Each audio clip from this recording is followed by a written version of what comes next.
living with me for a while.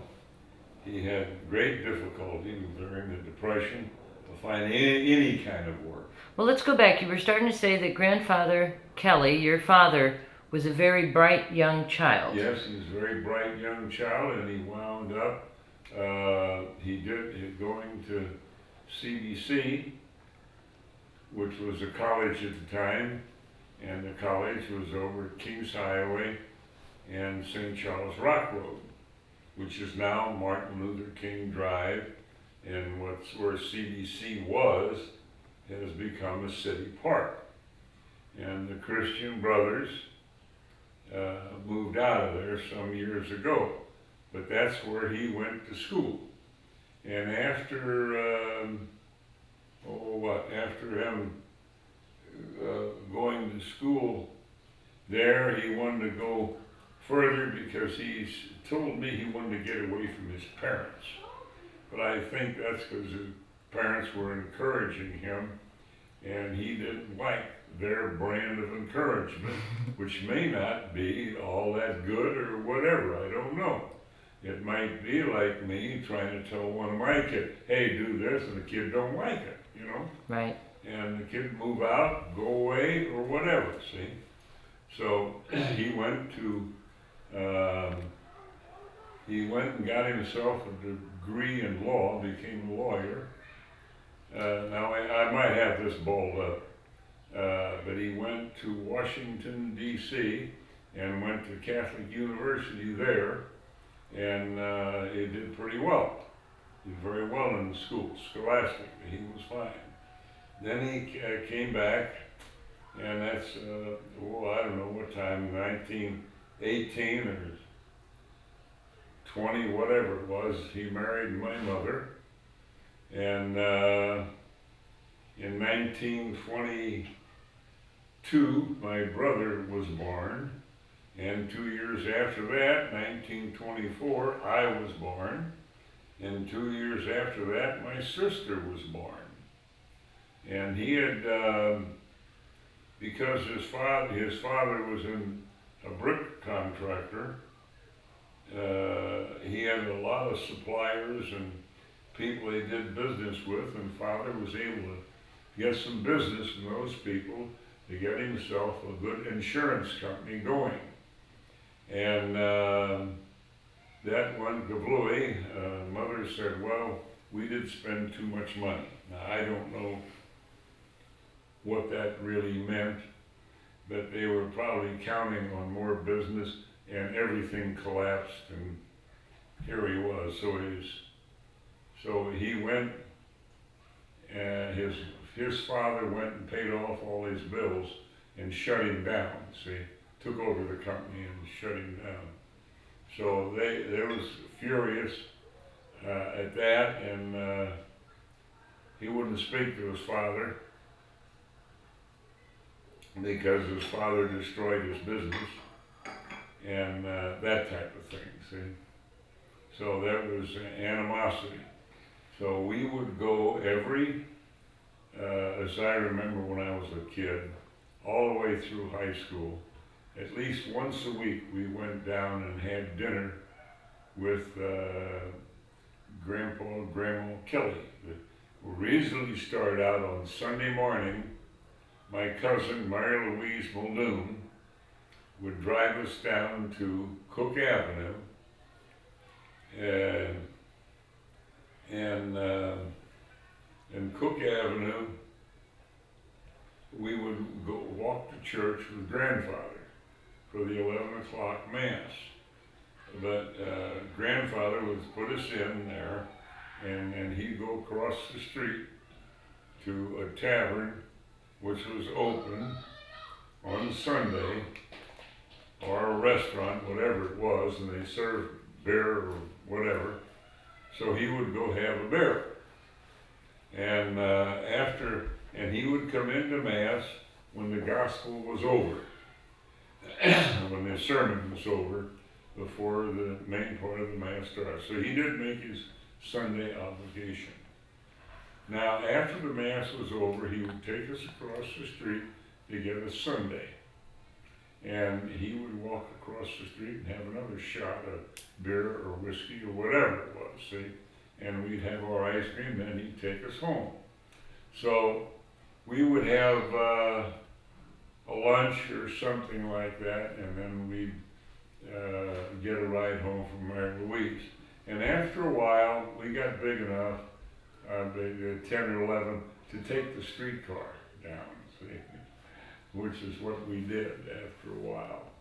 But there was a big hitch with the Muldoon family on Delmar, and the building is still there, but grandfather advanced some money to Uncle Joe, his brother-in-law, and the family to take care of, to make a down payment on the building, and it turned out it was fine. Then the Depression came along, and Uncle Joe couldn't pay him, so there was a grandfather died in the meantime, so that had to be right around 1936, and the grandfather died, and then the bank, he had all his business taken care of by the Mercantile Bank. And when that wasn't handled right, or you didn't get it all, your payments made, they just took over the property and, or whatever. Something happened there. He just didn't pay, and the bank sued him, and that was the end of it. And so there was a big separation in the family. I forget what all the details were. But anyway, there was a separation in the family. And after that point, Grandmother Kelly said to us, don't go over to see Aunt Dora and Uncle Joe. That was her brother and his wife. So we go anyway. We didn't know anything about this. We didn't understand anything. So we didn't go. So You did or you didn't? anyway, that's some of the bad body side of the history. My father, let's fast forward to later years. Do you know what grade school your father went to? Pardon? What grade school your father attended? I think it was probably I think it might have been the St. Alphonsus Rock Church, but I don't know if they were living there at that time. See? Okay, so you're not sure about that. It's It could right be. across the street from where your mother went to school. So your mother went to high school across the street in St. Alphonsus Rock Church. What high school was that? I forget the name, I don't know, they ever did know the name. Oh, But okay. it was a convent, and they just educated the girls right inside the convent and so forth, you know. Mm-hmm. So, you know, and then I met your mother down at St. Louis U. Okay, before we get to you and Mom, we talked about your father's lineage. What can you tell us about your mother's lineage? Well, Bob Leach was my grandfather, and he was a nice guy. He died when I was about 3 years old. I hardly even remember him, but he was a nice person.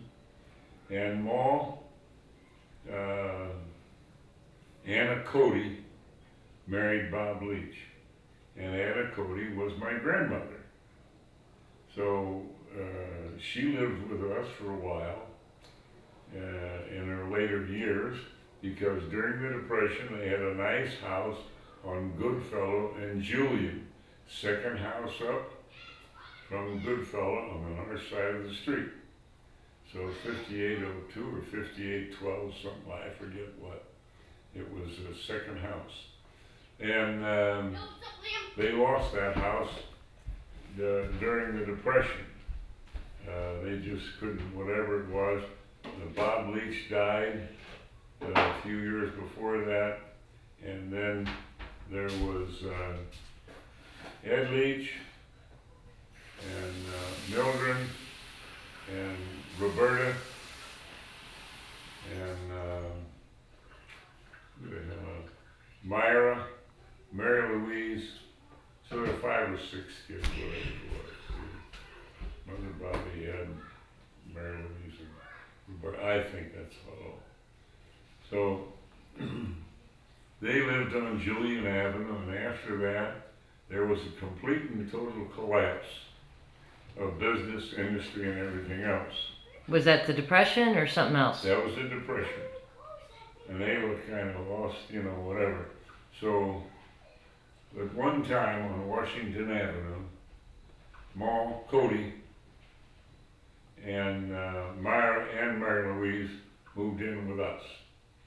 There's 3 people, and after a bit, I'm sorry, they all moved in with you at Wash Ave? yes, all 3 of them. And you had, who was at home at the time? Oh, all of us, everybody. So you had 8 people living at Wash Ave? 5 and 3 more is 8, Yeah. Well, it's kind of crowded. But you made do, everybody was doing that Yeah, at well, the time. and Ed was there just for a short time. He quickly got out and got someplace else in a hotel. He got a room at the hotel, and I think he just lived there because he was working there. See, and then Myra wound up. I don't know. She married a fellow by the name of Fred Wildermuth. Hold on a second.